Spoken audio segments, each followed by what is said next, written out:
Hi, welcome back to the channel. It's Christmas Day.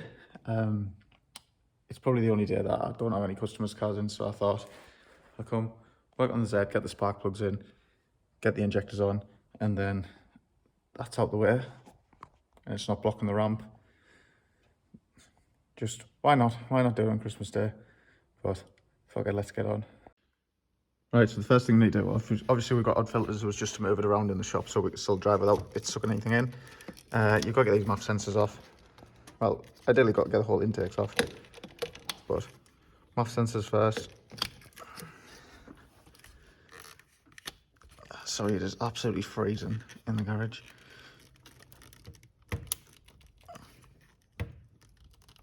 Might have to use two hands because me can't do it with my left hand. Right, MAF sensors off. Just take these filters off. So like I say, they were just there, just so we could start the car up and move it. Now, you gotta get the throttle body off, so it's four bolts, 1, 2, just two underneath, and then just take them off. I'll show you doing that. It's just really hard to video and do it at the same time. Now, what you want to undo is what you want to do is undo the clip at the back.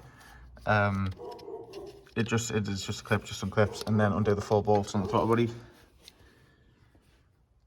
Like so, it's just an Allen key bit. Just undo it. I'm not going to show exactly as fully undoing it. Do the same on both sides, and the throttle body should then just come off. So once you get the throttle body off, just move it out of the way. That gives you easy access to the cowl packs. That also, I'm taking the plenum off anyway because I want to do the injectors. But if you just want to do the spark plugs, that's how we do it. Take them off, just 4 bolts, got a rubber gasket on there. So you don't need to worry about the gaskets. And piece of paste, the bolts are only like that. So just take it off, happy days. Right, so that's both throttle bodies removed. Don't even need to disconnect the pipes, just take the bolts out and that's pretty much it. Then we've got to go around and basically disconnect anything that's connected to the inlet, which there's a few clips at the back, a few at the sides. Nothing too hard, nothing difficult, just undo them and then we'll go for these bolts after. Right, from what I can gather, there's only 4 10mm. There's one there, 2 there, and 1 there. Now, I've never done this before, and I'm not going to pretend that I've done it before, so this is a learning process for me as well. I mean, I'm pretty sure every car is more or less the same when it comes to taking shit off, and I'm pretty sure it's more or less the same as a 350, so shouldn't be too bad. Now that everything's disconnected, I'm pretty sure all that's left is 1, 2, 3, 4, 5, 6 bolts, and the plenum should come off, but we're about to find out. I think they're 14mm, possibly a 13, but we'll just quickly check. Oh, they're only a 12 actually.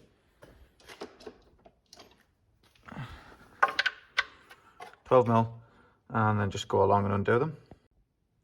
Also, bolts to mention is there's one of these at the back, one of them at the front and one of them down there at the back. You undo them, and then that should be now the plenum, I can't fucking say that word, plenum unbolted. And I'm going to use 2 hands just in case anything falls, but should be that off as such. Not too difficult of a job. Right, so this isn't needed, but it's pretty much good practice. Now obviously this leaves the engine open and with nice 4 holes, or 6 holes, sorry, for bolts and shit to fall into. So just shove a rag or something in it, just so if you do drop something, it doesn't fall into your engine or into your valves. And then crack on with taking the fuel rail off. Now I'll take the fuel rail off. There's 4 12mm, 1, 2, 3, 4. Now these ones I'm seeing that drop. Now it's probably best to take this off as well, and it's out of the way, since that is kind of a hard line, but I'll do that in a sec. These, the harness just kind of pops off, just stick a screwdriver in, pop it off, and undo them. Now I'm going to have to just wait a little bit because I've just had this car recently started, so it'll be full of fuel pressure. what I'm going to do is undo my fuel cap. Just lets a bit of pressure out the tank. It's just a quick tip.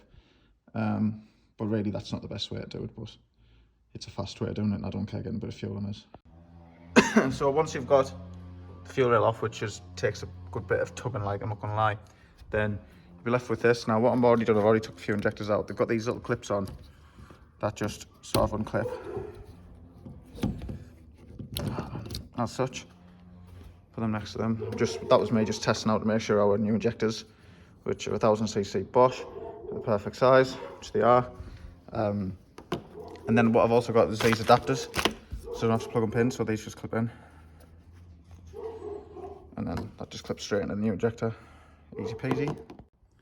Right, so new injectors are back in. All you gotta do is retighten these two and then start putting your balls back in. Go along. Tighten them up, start from the middle first to go out. Just sort of make them even as you tighten them. And we're going to keep the throttle bodies off because I'm also going to do the spark plugs. But it wasn't too bad. Basically, you take the rail out, new injectors on with the new clips, put them back in. Easy as that. Right, now what I'm going to do is the spark plugs now. You've got your 3 coil packs, you unclip them, and there's a 10mm bolt. Undo them, pull the coil packs out.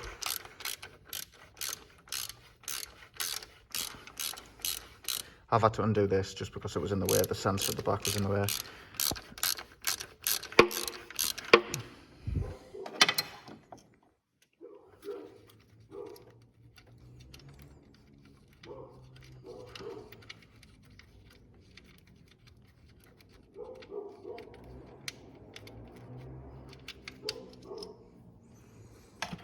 And then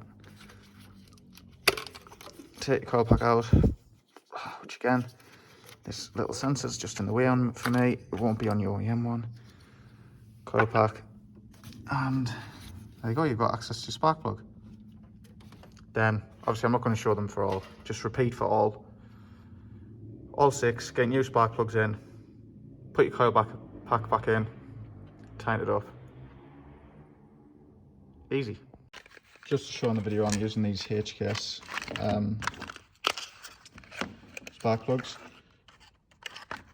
because apparently it shows this is the best one for boost application. I don't know how true that is, never used them before. I know people use OEM R35 spark plugs, but I've just bought them anyway. So yeah, old one's out, new ones to go in. Right, so that's that finished. Spark plugs are in, injectors are on. I had to mess about a little bit with the injectors just because with them plug and play kit, it made the loom a little bit longer, or the clips a little bit longer, so it actually had a bit of trouble when I was trying to fit them back on. All I did with that was took the plastic off the original wiring loom, put a little bit of loom tape around it, and that kind of gives it a little bit more length in the loom for the clips to go in.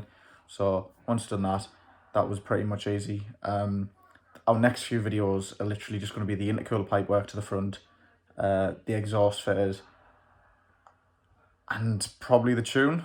There's not much left now. Got the fuel pump in, got the injectors in. I can't start it, so I can't even test for leaks because it's now got the 1000cc in, which it's not mapped for. That's going to be a thing once the turbo's on. Then Eugene's going to make what's essentially like a base map, so we can start the car, check everything out for leaks and everything like that. There's not much more to do. It should be somewhere near. It's just the thing that's slowing us down now is just the Christmas period.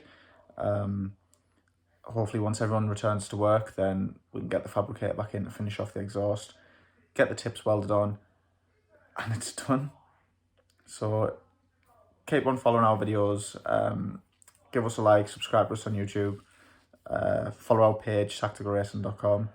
Now this, like I say, this is our first build with the 370. So once it's done, the things that we don't like or need to improve on, we'll continue updating videos and improving on them more. So yeah, just go for it. And I suppose this has been a good day to film, with it being Christmas Day and that, no interruptions, etc.